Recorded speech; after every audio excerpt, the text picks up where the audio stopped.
تحفظ دین کا کارواں رواں رواں رواں رواں رواں رواں رواں رواں رواں رواں تحفظ دین کا کارواں رواں رواں علماء کا ساتھ دو آؤ سب کے سب یہاں علماء کا ساتھ دو آؤ سب کے سب یہاں۔ G S herbal wholesale آیورویدک ادویات کا قابل اعتماد مرکز۔ تجارت کے خواہش مند حضرات کو ہم مکمل ٹریننگ دیتے ہیں۔ ہمارے ساتھ تجارت کر کے بھرپور پیسہ کمائیں۔ علماء کرام، حفاظ، ڈاکٹرز اور میڈیکل والوں کے لیے خصوصی رعایت۔ تفصیلات کے لیے ابھی رابطہ کریں۔ چوکو اسٹار اعلیٰ کوالٹی کے عمدہ لذیذ چاکلیٹس، علماء، حفاظ اور تجارت کرنے والوں کے لیے بہترین موقع۔ چوکو اسٹار اورنگ آباد۔ مزید تفصیلات کے لیے ابھی کال کریں۔ سنشائن ہربل مایوس شادی شدہ مردوں کے لیے جڑی بوٹیوں سے تیار کردہ اثردار دوا۔ اس کے علاوہ وزن بڑھانے اور موٹاپا کم کرنے کے لیے لاجواب دوائیں۔ انڈیا میں کہیں بھی حاصل کرنے کے لیے ابھی کال کریں۔ سے علیحدگی کا فیصلہ کر دیا۔ حضرت شیخ الاسلام مولانا مدنی رحمۃ اللہ علیہ جمعیت علماء ہند کے اجلاس عام منعقدہ 26-27 اپریل 1948 میں بمقام بمبئی میں لکھتے ہیں 15 اگست 1947 کے بعد جبکہ ہندوستان اپنی قسمت کا خود مالک ہو گیا اور انڈین یونین کی دستور ساز اسمبلی غلامی کی لعنت کو انڈیا سے ختم کر چکی ہے، تو قدرتی طور پر جمعیت علماء ہند بھی اس ذمہ داری سے سبکدوش ہو گئی جو اس نے مجبوراً اپنے سر لی تھی۔ لہذا اس کی مجلس عاملہ 1 فروری 1948 کے اجلاس میں یہ اعلان کر چکی ہے کہ جمعیت کا دائرہ عمل اب صرف مسلمانوں کے مذہبی، تمدنی اور تعلیمی حقوق و فرائض کے دائرے میں محدود رہے گی۔ 22 مارچ کو جمعیت علماء ہند کے اجلاس دہلی میں مجلس عاملہ کے اس فیصلے کی تصدیق بھی کر دی اور اب یہ اعلان اس کا مسلمہ اصول بن چکا۔ جمعیت علماء ہند کے بزرگوں کا کانگریس کے بڑے لیڈروں سے آزادی وطن کی جدوجہد میں رات اور دن کا ساتھ تھا اور جمعیت کے مطالبے پر ملک کا سیکولر دستور بنانے کا وعدہ کیا جا چکا تھا۔ چنانچہ ہری پور ضلع سورت کے اجلاس عام منعقدہ 19، 20، 21 فروری 19، 20، 21 فروری ہمارا اجلاس کن تاریخوں میں ہے؟ جب وہی ہے تاریخیں تو وہی ہیں۔ 19، 20، 21 فروری 1928 میں اقلیتوں اور بالخصوص مسلمانوں کے سلسلے میں تجویز ان الفاظ میں پاس کی گئی۔ آپ ذرا غور سے سنیں۔ ورکنگ کمیٹی نے اکتوبر 1937 میں اقلیتوں کے حقوق پر جو تجویز پاس کی تھی اسے بھی کانگریس منظور کرتی ہے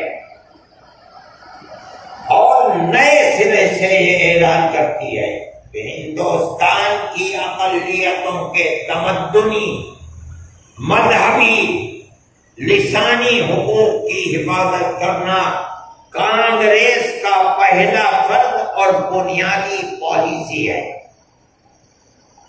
تاکہ حکومت کی کسی بھی ایسی اسکیم میں جس میں کانگریس شریک ہو اقلیتوں کو ترقی اور نشو و نما کا زیادہ سے زیادہ موقع مل سکے اور وہ قوم کی سیاسی، اقتصادی اور کلچرل زندگی میں پورا حصہ لے سکیں۔ لہذا اس وجہ سے مسلمانوں کو مطمئن رہنا چاہیے۔ پہلے تمام اقلیتوں کے لیے تھا، اب یہ لفظ مسلمانوں کو مطمئن رہنا چاہیے کہ آزاد ہندوستان کی حکومت میں ان کے مذہبی فرائض، اذان، نماز، جمعہ، عیدین، روزہ، حج، زکوٰۃ، مذہبی تبلیغ، مساجد، مقابر، قربانی، مذہبی جلسے وغیرہ تمام مذہبی رسوم اور مذہبی ادارے محفوظ ہوں گے، اور اسی طرح ان کی تہذیب، تمدن، ان کے تعلیمی ادارے، خانقاہیں، امام باڑے، عیدگاہیں، تکیے، کربلائیں، آثار قدیمہ، اوقاف وغیرہ سب محفوظ ہوں گے، اور اسی طرح ان کی زبان، شاعری، رسم الخط وغیرہ سب کے سب آزاد اور محفوظ ہوں گے، کسی پر کوئی رکاوٹ اور قید نہ ہوگی۔ مسلمانوں کو ہرگز دھوکہ دینے والے خود غرضوں کے آلۂ کار کے دام فریب میں نہ آنا چاہیے۔ پہلے تمام اقلیتوں کے لیے، لیکن آپ اس پورے پروگرام کو مکمل مسلمانوں سے خطاب ہے، اور پورے اعتماد اور اطمینان کے ساتھ کانگریس میں داخل ہو کر جنگ آزادی میں جد و جہد کرنی چاہیے۔ یہ جو کچھ میں لکھ رہا ہوں شائع کردہ U P Congress election board National Herald press Lucknow 10 فروری 1946، اس تاریخ کو نوٹ کیجئے اور اس کو پڑھیے مکمل۔ اس کے بعد جمعیت علماء ہند نے کانگریس کی طرف سے ملک کے سیکولر دستور میں مسلمان اور اقلیتوں کو دیے گئے حقوق کو دیکھتے ہوئے اپنی سیاسی سرگرمیوں کو ختم کر دیا، کوئی ضرورت نہیں تھی، اور خالص مذہبی حیثیت کو اپنا لیا۔ چنانچہ ملک کی آزادی کو کم و بیش 76 سال ہو گئے، جمعیت علماء ہند اسی اصول اور نظریے پر قائم ہے۔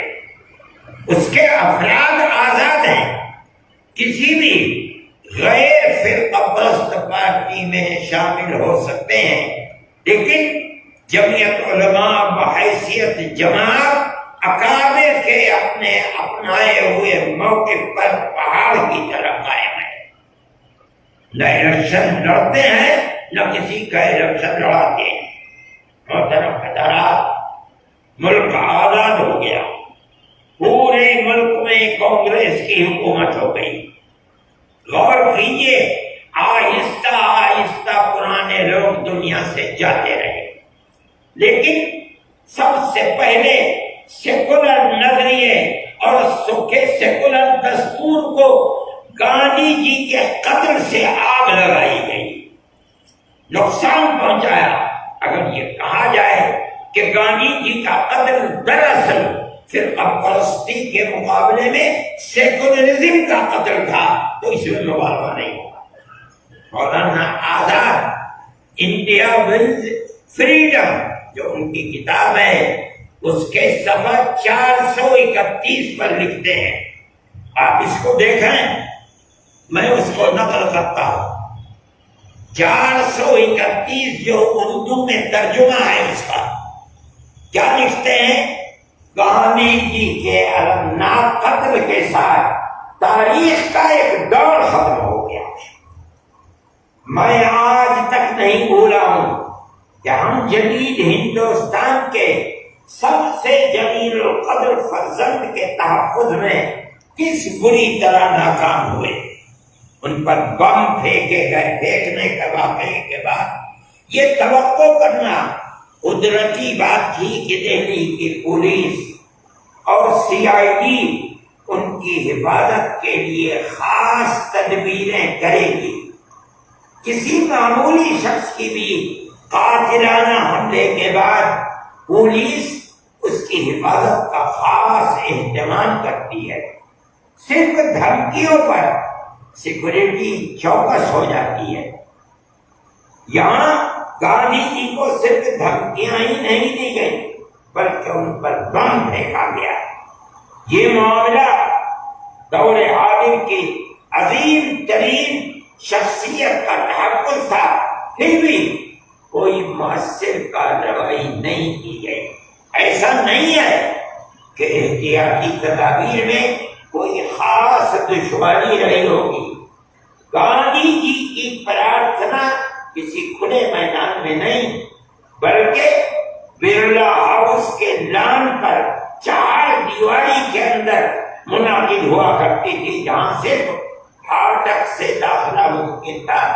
پولیس کے لیے آنے جانے والوں پر نگاہ رکھنا بہت آسان تھا.